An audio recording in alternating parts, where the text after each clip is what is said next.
And that is the struggle of every human being, is to make your way through life being fed all kinds of ideas and information, wading through it to find the truth, right? Yeah. And in that same regard, it's amazing how many things, I don't know if everybody even has the capacity to do this, to look at the thing they think is batshit crazy and get a good look at it and be like, is there any truth in there? Yes. And then you're like, holy shit, there's actually a little bit of truth in there.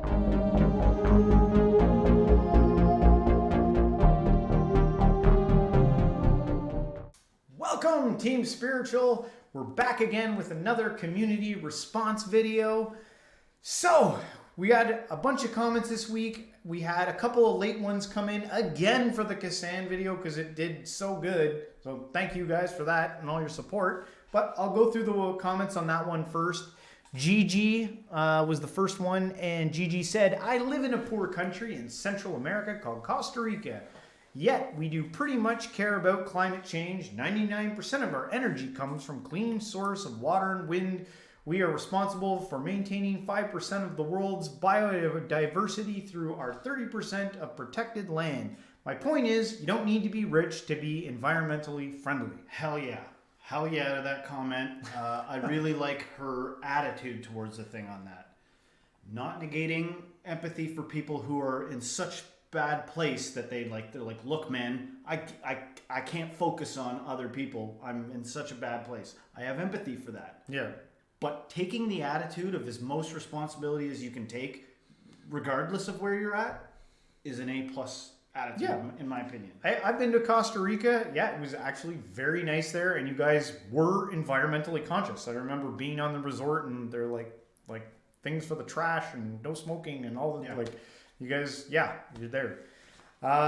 Next one is from the Snooze Fox. And it says, he's 100% correct. I believe climate change, but our own governments are using it as an excuse to destroy the working class and make us all poor instead of wanting to develop proper infrastructure and put pressure on the countries who are destroying it the most. The US and UK are already doing our part to stop it, but the rest of the world isn't. Thanks for the comment. Yeah, I hope not. I hope that the government isn't trying to destroy the middle class. Because I think he makes the point that making everyone poor will probably make the environment worse. Mm-hmm. So I agree. I feel your frustration on the fact that it seems like a lot of the laws and rules that they implement to so-called help the environment don't really feel like they're doing anything. And sometimes you're like, why does me paying more taxes make the environment cleaner? Yeah. There's certain things that are unsettling to see, when they're you gotta separate all your trash, and then you see the guy throwing everything into the... I was a garbage man before. I've seen it. I did it for 2 years. And, there might be garbage men watching this that are you fucking don't get it. It all goes in the same thing, and then we separate. I don't know how it works. But I'm just saying, I understand people sometimes being are we really... Is there a business here? Yeah. Is anyone making money off of this? Yeah. Well, too bad if somebody is making a business off it. It's still for the greater good. Maybe that's an argument. All right, moving on to our Fear Doomsday Clock video. We had Working Bird Gaming say, I'm with you guys. 90 seconds I haven't taken a poop because I don't want to be doing a number 2 and the world's ends. I'd be like, oh. Nice comedic approach to that. That's hilarious.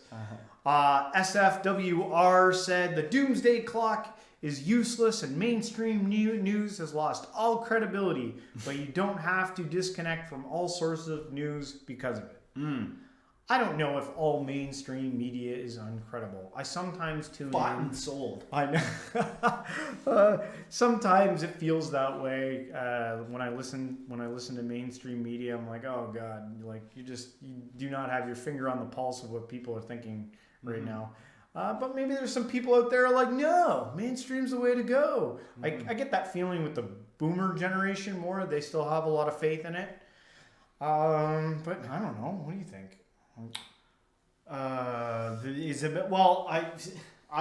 didn't think this about news prior, but after we went to the trucker thing and we came back and they were like, it's a giant Nazi rally. Or when it was beginning and they were like, the truckers are protesting potholes. I've talked about this before. That was just, what do you want me to feel? We went to the thing. There was people crying and hugging and singing "O Canada" together, and we came back and they were like, "These Nazis have got to be stopped." What kind of conclusion am I supposed to have? You know, and fair enough. I'm being hyperbolic right now, but so somebody might be being like, "No, they only mentioned the one Nazi. Stop exaggerating. They were only talking about the one Nazi. You're exaggerating." Listen, person. Okay, they. Out of all the thousands of people found, like, where's Waldo, a fucking Nazi, and then when I tuned in, we're focused only on that. Yeah. That's shitty. Yeah. That's a shitty thing to do. Yeah. Yeah. So- No. Yeah. It doesn't look good. Moving on to our Clark Kegley's 5 Easy Habits video. Believe it or not, the only one to comment himself was Clark Kegley. Oh. So shout out to Clark Kegley. Go Yeah. check out his channel. That was pretty cool. It's nice when you do a video on someone and they actually respond to you. Like, That was cool. Even though we joked around with him a bit, those were good. We were calling him Superman. He looks like Superman. yeah, no, anything we said is more of a commentary on our own thing rather than Our own he insecurities. seems great. Check him out. Yeah. Then we had our Remember the Trucker Convoy anniversary video. Terry left like a huge giant version or message that was all about like, because he responded to, we felt that it accomplished or it triggered change after the trucker convoy and that it had brought people together, and Terry didn't seem to think so. Terry gave a bunch of examples and polls and stats saying that no, people were not for that and didn't like that. No. All I can say to that is that the things that I was worried to prior to going into that trucker convoy actually happening, I don't have to worry about those things anymore. Yeah. So all the things that they were like, you're going to have to do this and you can't do that and this is going to happen. If you don't do this, I don't worry about that anymore. So I don't care whether or not the truckers made that happen or didn't make that happen. It happened right after that happened. So take from it what you will. Yeah, to me it's hard to say. It's hard to say the degree to which it either did something or didn't do something. At least, in my opinion, it was a demonstration of what a group of individuals can do. It exemplified people coming together, exercising their civil rights to a degree, right? Yeah. But like above that, what's up, Terry? Thanks for the comments. Yes. Like Jim and Thanks for Terry the show. comment. Thanks, Jim and Terry show. Always writes very like thoughtful, Long messages. But hey, that's shout cool. out. Shout out. All right, going on down, ba-boom. We had a comment on our last community members video that we did, and it was Trevor Sims, Hey, who Trevor. wrote a very long, thoughtful message, but I'll just give you the bullet point. I've known Trevor for years. Yeah, he liked to make a comment on the Povrov thing, and he said that he was feeling like, I don't know what to think of this, and blah blah blah. But then after listening to Provorov speak, Provorov said he supports everyone and holds no one in ill will against anyone's decisions, and that he was okay with that. And then and he also at the end said, "Hey, love Justin's passion." Oh, So, thanks, man. right. I love you, buddy. Yeah. Wait a sec. This is kind of like news to me. Provorov himself, the hockey player that refused to wear the jersey, yeah. said that out of his own mouth that he has no ill will against against anybody. from the LGBT community, Right. Yeah. So that's not nothing, Yeah. right? I know it's also like, hey, man, that's also no. It really is nothing. I understand that way of thinking about it, but think of it in terms of this. That's not nothing. Yeah. He could have said like, I stick by what I said, and those evil people should burn. He could have said that, but Yeah. he didn't say that. Yeah. Maybe that's what some people wish he would say. I wish these people would make themselves known by saying something ridiculous and throwing themselves under the bus. Maybe that's some people's thinking, but he didn't. Yeah. He said he doesn't have a problem with any of those people. Yeah. Interesting. Yeah. Interesting. All right, moving Oh, on. no, it isn't. It was just to save his career. Good point. The Great Bard Terrence McKenna video. We had Alan Davis say, hey, great lighting, awesome content, but please get some decent mics. We get it, Alan. We get it. Yeah, we know. We're working on it, right? It's a work in process, trying to get all this stuff put together. I have to teach myself audio stuff. So we actually did move the mic around for you on this video because we like to take the critical analysis. Yeah, it's right in front of us, even though you can just see the tippy top right there. Yeah, we're going to continue to work on it. I think we're going to get some foam boards in here, get the echoey tinniness out of the air, and we'll continue to make it better. But thanks, Alan. Moving on to the Jason Silva thoughts on AI art. Jim said, Babylon! We are Babylon! And I think what he was getting at was because in that video, the guy makes reference to us that we will be like gods, and that we will be able to make ourselves the central character in the never-ending story. And if you know the story of Babylon, or the never-ending story, yeah, he flies Falcor. No, I'm just kidding. But in Babylon, I guess the whole idea that mankind will be like so superior, they become like gods that make giant monoliths to the sky, and God doesn't like that. Yeah, and it's against God. So it all depends, I think, on your perception, your interpretation, what you think about stories like that. I could understand why someone might feel that way and be like, that's not right, that's sacrilegious. And I think there actually is like a decent warning within there to like, watch how quickly you progress, because that could burn you and bite you in the ass. Yeah. But on the other hand, there's also another side to that story, that maybe a story like that could be used to manipulate you to think that, or into not being able to achieve your most ultimate self. And that is the struggle of every human being, is to make your way through life being fed all kinds of ideas and information, wading through it to find the truth, right? Yeah. And in that same regard, it's amazing how many things, I don't know if everybody even has the capacity to do this, to look at the thing they think is batshit crazy and get a good look at it and be like, is there any truth in there? Yes. And then you're like, holy shit, there's actually a little bit of truth in there. Yeah. It is possible that we could get too big for our britches, and then things could get out of control. It's totally possible. Yep. Right? But if all you hear is religious fanatic, then you might not be able to hear that. Yeah. And if you're too quick to believe something what did he say? He confessed the name of Jesus, then he is right. That's just as much of a could be an issue. Yeah.